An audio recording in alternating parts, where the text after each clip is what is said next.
Hello FlossTube, thanks for joining me today. So it's been about a month since the last video, although the last video was a indoor plant tour.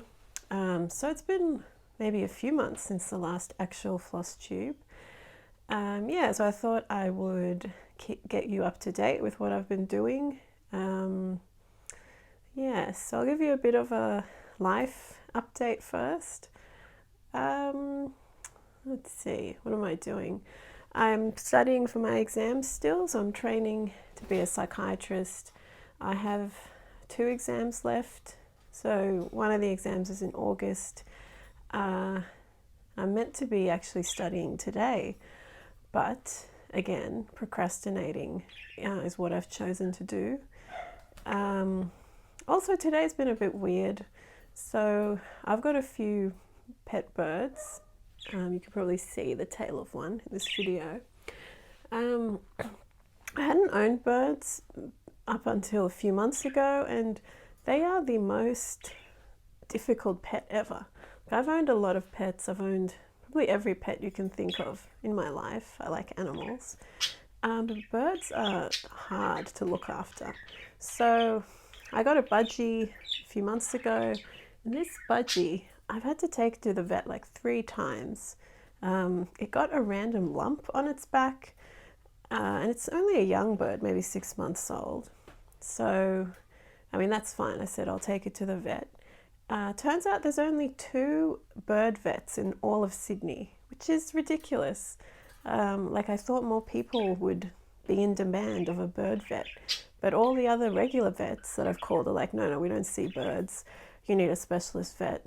Like, what? So I found a bird vet. It's like an hour's drive away. So I drove there this morning. The lump is a feather cyst. So it's like an ingrown hair in humans, but in birds it's a feather. But because the feathers are so long, it like gets really impacted. So it's like feathers on birds are sometimes bigger than the size of the bird. So imagine if you had hair longer than you just curled up in a ball. So they're going to take the bird and operate on it. I don't know how that's going to go. I had to sign a form before they took the bird, and there's like 4 categories of prognosis. It's like good, fair, guarded, poor. And he's like, oh, guarded, because they're birds, and birds like sometimes don't do well regardless of what happens after surgery. I'm like, oh, okay, well, because I don't really have a choice. I don't want this lump to just keep growing full of feathers. So he's there getting surgery on Friday. But the point in the story is that I've never had to deal with this level of bizarre illness in any other pets. If you're thinking of getting birds, just keep in mind you'll have to make a lot of trips to bird vets that are not easily found. So anyway, that's what I did this morning. Then by the time I got home, which is now, it's like 12:30, and I have to pick up the kids around 2:30. So I'm like, that's it, the day is gone. I cannot do any more things. So I will just do something fun that I've been wanting to do for a while. So I'll do this video. What else? There's a book that people have been... Wait, maybe I'll talk about that later. You probably want to see the actual stitching. So I will begin. Initially I wanted to do like a mid-year whip parade, but all my projects are like in my cupboard, and if you've seen my old videos, I have too many whips. I've got like 30 whips, most of which, well, not most, maybe 10 of which are not very active. So I thought I'll just show you what I actually have been working on.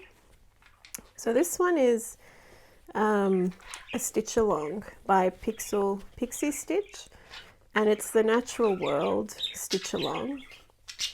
I've really enjoyed stitching this. So it's still going. Like, I'm behind on what I'm up to, but so she's Pixie Christie, I think her name is, has been releasing a portion of this every month. I think I'm up to like the 3rd month, so yeah, still got a bit to go. It's meant to be a monochromatic stitch, but I've just been adding in colours, different colours. Yeah, I find this quite relaxing to stitch on. I have clearly made a lot of mistakes in this though. So the bugs are not spaced correctly. I actually made a big mistake in the borders where this was like out here. Normally I don't unpick things, but this was like a pretty obvious mistake. So I unpicked it, redid this. I don't think you can really tell about the bugs being unevenly spaced too much. I love this little whale. The borders are very thick. I don't know how to describe it. A lot of stitching in the borders, but at the same time they are like quite relaxing to stitch. The only regret I have is my thread choice for the border. So I picked the Gentle Arts thread. So it's a hand-dyed yarn, not yarn, hand-dyed floss in the colorway Lagoon. And I didn't realize how much of it I would need. So already for this border, I've used like 4 skeins. So I'm like, it's really second guessing my floss choice because they are quite expensive. So I thought maybe I will have like a variegated border and switch to another color. Yeah, I don't know, haven't decided yet. Yes, but this has been fun to stitch. I've been stitching it on Aida. I think this is 18 count or 16 count Aida. Oops, oh dear, there goes the needle winder. I will get that later.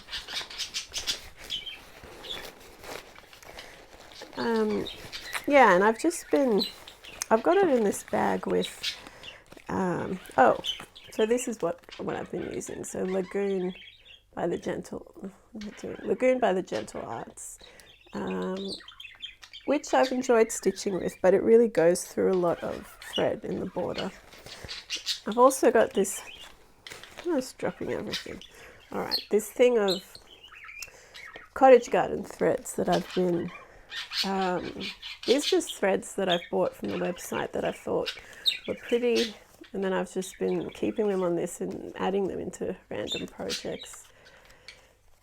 So Cottage Garden Threads is an Australian brand, but they've been getting more popular in the US, I've noticed. This colour is really pretty. It's called Willow. There are feathers on my flosses. Yeah. Okay, on to the next theme.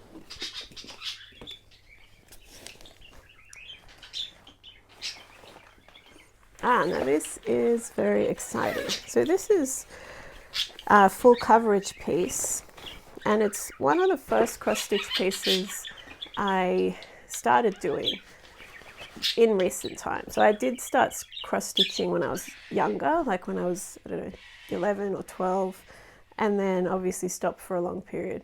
Not obviously, but I stopped for a long period. I only restarted last year, a year or two ago, and this was one of the first things I started. Oh, it's upside down. One of the first pieces I started with was a full coverage, because at that time when I was restarting, I kind of thought cross stitch was only full coverage.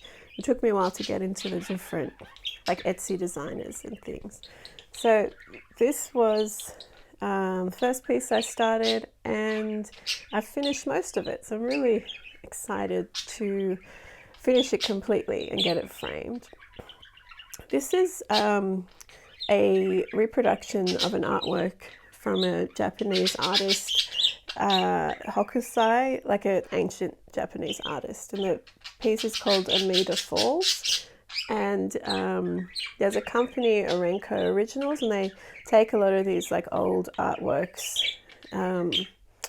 that are no longer copyrighted, I guess, and then make them into patterns. It was okay to stitch, but the problem is it's obviously been put through a software, and it had about 30 different colors when there really didn't need to be 30 different colors. So like in these yellow areas, there are like 10 or 12 different shades of yellow or tan. So it could have been simplified a lot, but I think the end result is good. The part I'm up to is just finishing these green borders. And then I have to wash it because it's got random tea stains on it. Oh, the back. Check out the back of my piece. It's probably going to give some people nightmares, but I don't mind it. It's like it's got a bulk to it, a weight to it. And I read recently that having a lot of threads on your back actually increases the lifespan of your piece. I don't know where I read that. It came up in my Instagram feed, but it like they've noticed that antique samplers that have like threads being carried across survive better, and it kind of makes sense. Like you're adding more like floss to the piece, more protective layers. That's what I tell myself anyway. To all you back perfectionists, yeah. So I want to get this framed professionally, which will be the first time I get a cross stitch properly framed. Usually I just bung it in a store-bought frame and hope for the best, but I figured I put so many hours of work into this, I should do this one properly. Yeah, so I should finish this hopefully by the next update and show you that. So floss management for pieces like this, I think this is what I've found to be the best system. I've tried a few. So I have these floss holders that I'll call my working yarns. So I just will cut out a few strands of each and then I label it with the symbol. So this is the threads for this piece. Then I also have this like stock solution or stock of flosses which have more of the floss, and then if I run out there I add those there. I find that it's slightly quicker than just taking them out of the bigger bobbins. Okay, so that's that one. What will I show you next? Okay, I think I'll show you this one. So this is something I've been working on by Shepherd's Bush. So Shepherd's Bush has a lot of these cute patterns, almost always featuring these kind of shapes and in this style. So I got a bit obsessed with Shepherd's Bush end of last year, and I bought like, I don't know, 5 or 6 of their patterns, but I haven't actually made any. Oh, I made one as a gift. So this is the second one I'll be making. And what am I saying? This is a new start, so I only started this recently, and it's a needle book. So it comes with the Shepherd's Bush kits. I really like because it comes with everything you need, and the quality of the things they give you are good.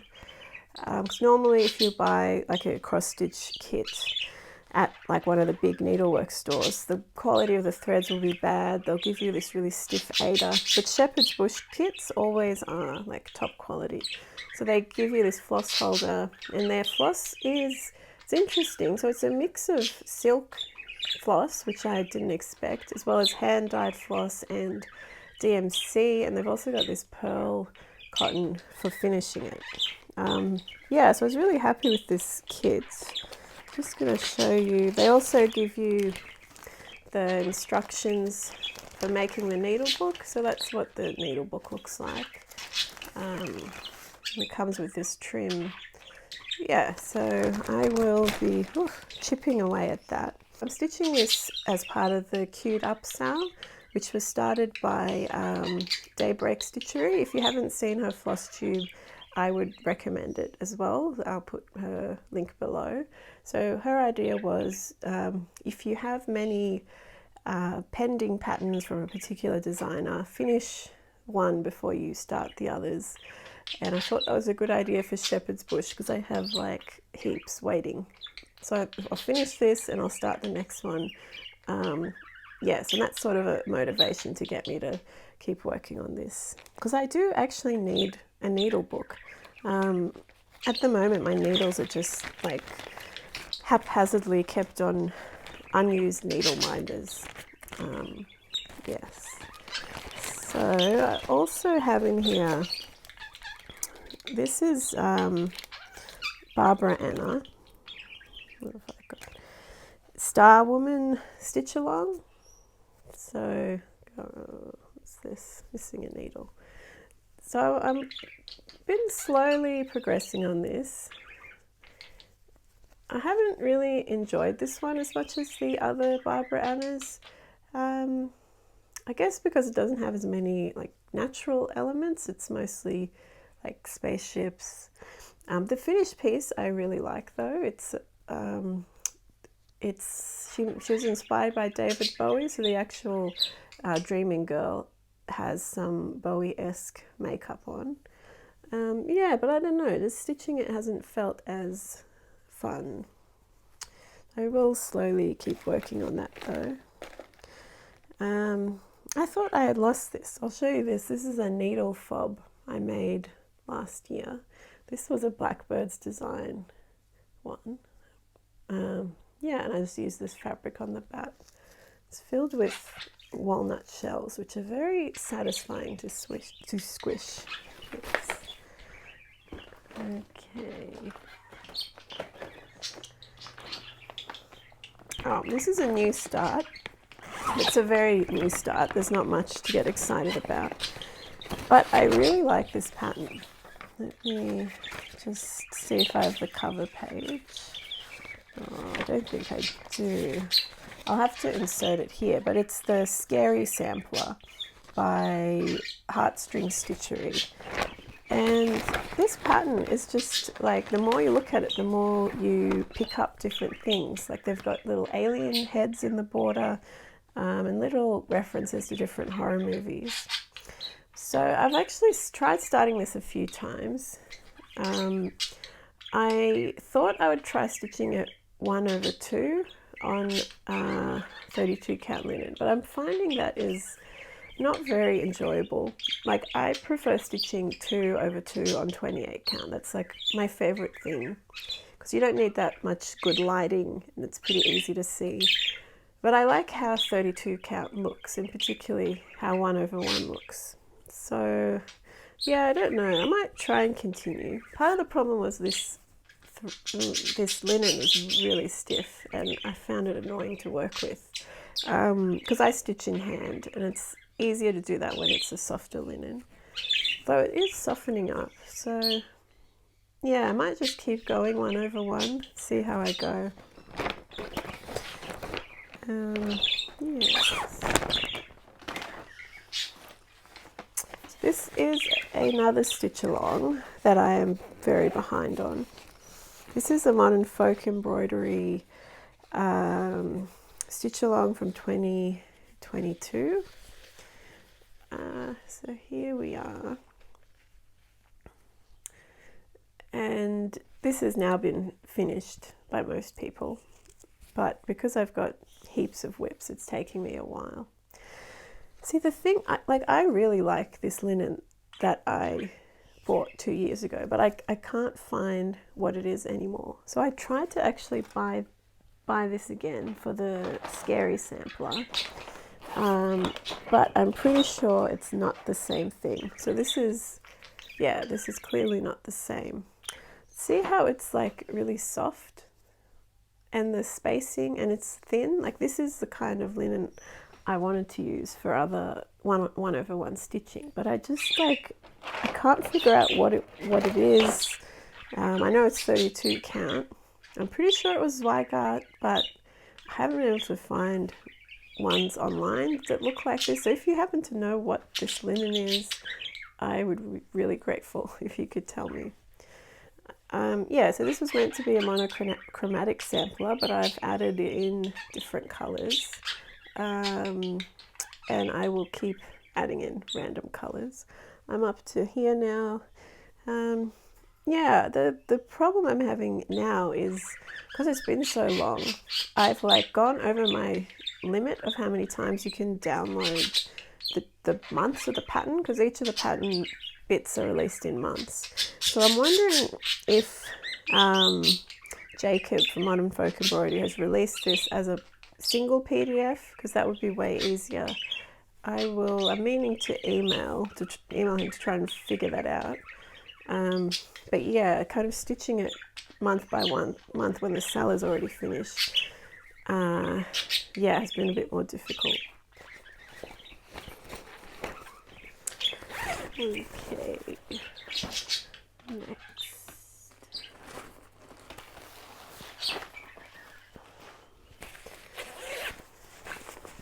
So this is Bella Filipina that I'm working on. So this is called Luna Mystica, and it's one of the Bella Filipina mermaids.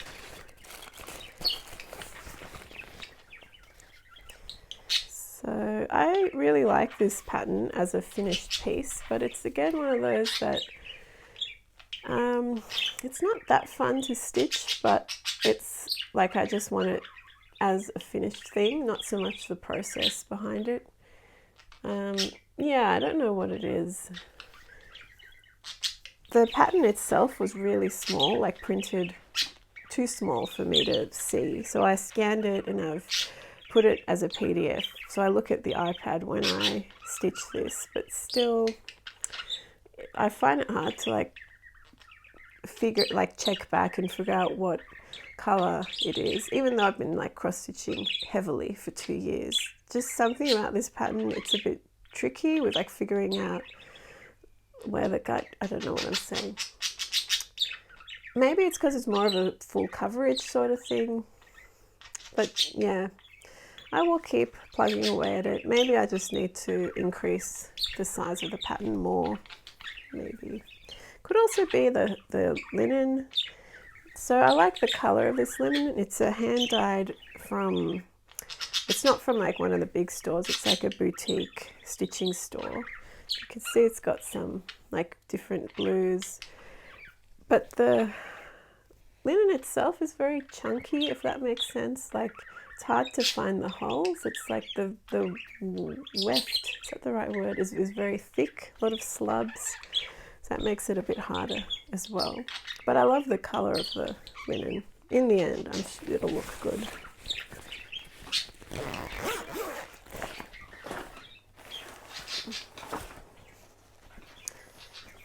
Okay, this is also Modern Folk embroidery. This is one that I really need to finish. Maybe I need to cut down on the whips so I can focus more on pieces that I want to finish. But yeah, this is Move Forward in Love. It was released as a Stitch for Pride piece last year. And so my plans are to finish this and make a tote bag with it. So I've changed up some of the colors. I've used metallic threads for the writing. Yeah, I really love this pattern, what it represents. I think it was a fundraising pattern initially for last year. Okay, I've just realized I have two finishes to show you. This is all a bit out of order. Where did I put it? All right, I'll be back. Okay, so I found the things that I wanted to show you, the finished objects. So this is the first one. It's called Satan's Kittens. Yeah. And I made this for a cross-stitch digital magazine called Spirit World. So that's released by the Stitches Collective, which is a group of various designers, and we put out digital magazines a few times a year. So the theme for this magazine was creepy, spiritual, whatever comes up for you with that theme. And what came up for me was satanic kittens. Yes. And that's a heart that they've ripped from some poor unsuspecting animal. So this zine is still available. I think it's still available for another month. It has a lot of other really beautiful designs, including some designs from Fossy Fox Shop and Sprouting Lupine and a few other designers that I really enjoy their patterns of. Sentences are not working well today. But I'll put the link below. Have a look at that. So another finish for this month. This one I'm really pleased with. So this is by Nora Corbett, and she's released this like alphabet series with different letters of the alphabet with fairies or mermaids. So I made this for my daughter, and this was really enjoyable to stitch. So it was relatively quick compared to the other pieces I have. It was quick, and it used a lot of variegated yarn, and it had beading but not too much beading. I didn't actually have the called for beads. These were meant to be green, but I had this colour, and it still kind of worked. They sort of fit the rest of the colour scheme. Yeah, so I've got this on my daughter's like bedroom door, and she likes it, and I think it's turned out well. The only thing I would change is that I stitched it on Aida when really it would have been better on linen, particularly with the fractional stitches. I just kind of ignored them. Yeah, but other than that, I love these little butterfly charms it came with. Okay. So this pattern, this is one I've designed. I haven't actually released it yet. I'm planning to have this as a charity release for the Iran human rights movement. So this pattern will be called Tea Around the World. I'm very slowly working on my model stitch, which is why I haven't released it, but I'm planning to release it in September. So that will be 1 year since Mahsa Amini was murdered by the Islamic regime in Iran, and she was murdered for not wearing a headscarf. So that's what really spurred this protest, this women's rights and really human rights movement. So this is my work, my model stitch so far. I'm still, oh gosh, it's really, I should have ironed this. I don't iron things though. Yeah, I've still got like one tea to go. This is a Russian tea, and then I will be releasing it hopefully in time for September. Yeah, on that, so I've released a few charity pieces, and there's been just this whole nightmare that's happened in the last few months where, so I was collecting funds via Gumroad, which is a platform similar to Etsy, and it'd been about a year, and the people had been really generous and bought my patterns and donated some money. So that money was sitting with Gumroad, and I had been emailing them literally, I don't know, 20 times in the course of 6 months, 7 months that they've been sitting with the money, saying like, when is this money going to be released? Like, do you want to just give it to the charities directly, because that's fine, or you can release it to me and I'll pay them. But like, why? This is obviously a long time to be sitting with funds. And they wouldn't give me any answers. So there was one support guy on Gumroad, and he'd just be like, oh, we're looking into it, we'll let you know. But then they'd never let me know. So I'd have to keep replying every few weeks and saying, can I check up on this? What is happening? And then eventually they were like, oh, actually the issue is with the payment provider, not with Gumroad. I was like, this is very weird. Like, I have other designers who have used Gumroad, haven't had this problem. Yeah, and it just became this horrible email chain, like a Kafkaesque bureaucratic nightmare, where there were like 2 different people called John in support that I was emailing, and one is like, no, you have to talk to the other John. Like, why do you both have the same name? Like, this should have been made clear earlier. Anyway, long story short, the issue was they thought it would breach sanctions if they gave me this money, because the money somehow is going to go to Iran. And I just thought that was so ridiculous, because the money is not going to the Iranian government. It's going to 2 charities that are based in the USA. So United for Iran and Human Rights for Iran are both USA-based charities that really use the money to spread awareness and social media campaigns. And I told them this. I'm like, you're not breaching sanctions. First of all, the money is being transferred to me, an Australian, and I am then doing with the money what I wish, which is donating it. So it's not like you have any responsibility over what I do. And secondly, even if you were directly giving it to the charities, that also wouldn't be breaching sanctions. Anyway, seemed like that was not getting anywhere, so I just offered to refund the money. So that was done recently. You should have, if you bought a charity pattern, you should have got your refund by now. So I had to send an email around and explain this and let you know, and I also let everyone know the list of charities they can still donate to. But it was just such a demoralizing experience. I'm like, yeah, like I'm really grateful to the CrossStitch community for listening about this issue and supporting it.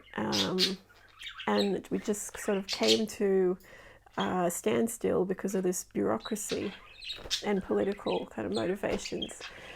So with the new charity patterns, still thinking of a way to get around that. Maybe the best thing would be for people to donate directly to the charity, send me the receipts. So that seems to have worked for other designers in the past. Yes, but it was this whole experience was very Kafkaesque. In the style of The Trial, like the Kafka book, The Trial, not so much Metamorphosis, but yeah, in The Trial, if you haven't read it, I'd really recommend it. Kafka writes about this guy who's put on trial for a murder, but he's never told what the charge is, and then he tries to approach this government agency to get answers, but like it's just this very confusing, bizarre system. And there's a cat involved at one point. I think the cat had an official title. Anyway, it's a very good book, and often when I come across like bureaucratic nonsense, I think of that and I'm like, it's kind of comforting that someone who lived over 100 years ago is having the same struggle, had the same struggles that we have today. Yes. Okay, I think that is actually all the whips I wanted to show you. Yeah. I feel like there was more. Maybe I can show you the plans, the patterns that I'm hoarding over here. I'll show you a few of them.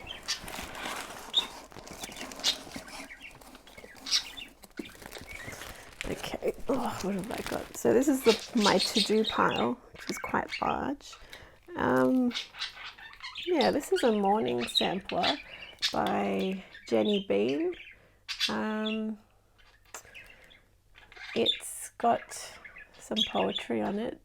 I actually don't know if I'll even have time to stitch this. I have a few morning samplers in the works, but I do like the border on this one. I like the willow tree, so I'll keep it as a maybe one day. I've also got, so this is one of the Shepherd's Bush patterns that are queued up. You can see how their style is all quite similar. They've got often hills and sheep and words. Yeah. So I feel like once you've stitched one Shepherd's Bush, it's not that much of a burning need to stitch the others. So I might end up giving these away. This is a Just Nan needle book that, like, I really love this design. I don't know what this is, some sort of owl, but also heart face. It comes with the notions. So once I finish one needle book, I think this will be the next one. This is from the Blue Flower, and I love everything about this pattern. I love all the animals, the border, the quote that's on it. So the quote is, "Though my soul may set in darkness, it'll rise in perfect light. I have loved the stars too fondly to be fearful of the night." And I've seen a few stitches modify this sort of pattern to commemorate people who have died, and I just think it's really nice. What else do I have here? This is one of the Blackbird designs, The Long and Winding Road. I think this was part of a Beatles commemoration thing. They put out different Beatles songs, patterns. inspired by the songs. Yeah, it's just I've got so many things to stitch. I don't know if I will ever stitch that. That might also be for a future giveaway. I feel like I need to declutter. Although I find when I have tried decluttering, then like a few months later I'm like, where is that thing? Damn it, why did I give it away? Yeah, I don't know. One day I will declutter. This is another Bella Filipina. I forgot I even had this. This one's really cool. It's got like birds, antlers. I like both those things, antlers and birds. Maybe this could be a new start. Because technically, well, I finished a Nora Corbett. So this is kind of like Nora Corbett. So with the queued up cell, would this count? Would I be able to say I finished a Nora Corbett, I'm going to start a Bella? I don't know. I'm going to say yes. I'll try and start that. What's this? Oh yeah, I bought these recently from not 123 Stitch, ABC Stitch. Yeah, so this is a full coverage, mostly full coverage. My plan was to start this after I finished the Amita Falls full coverage. Yeah, so I can put this in my kitchen. It's got chilies, garlic, oil bottles, kerosene lamp. It's got like a cozy feel. That's why I like it. And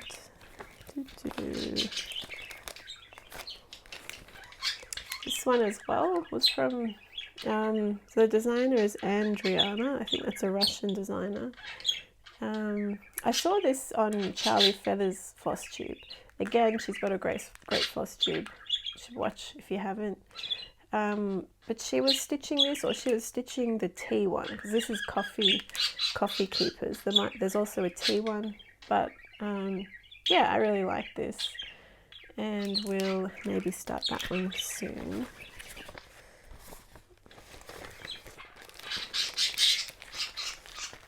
Yeah, so this is why I think I need a needle book. I've just got so many random like needle things everywhere. Maybe if they were in a needle book I'd feel more organized. Got some Mill Hill kits. I haven't actually done a Mill Hill beading kit before, so I might start that soon. So this is something that I've almost finished, but I've just like, I don't know, I've been putting off putting the final like 10 stitches in it for like over 6 months now. This is like a tiny stitch.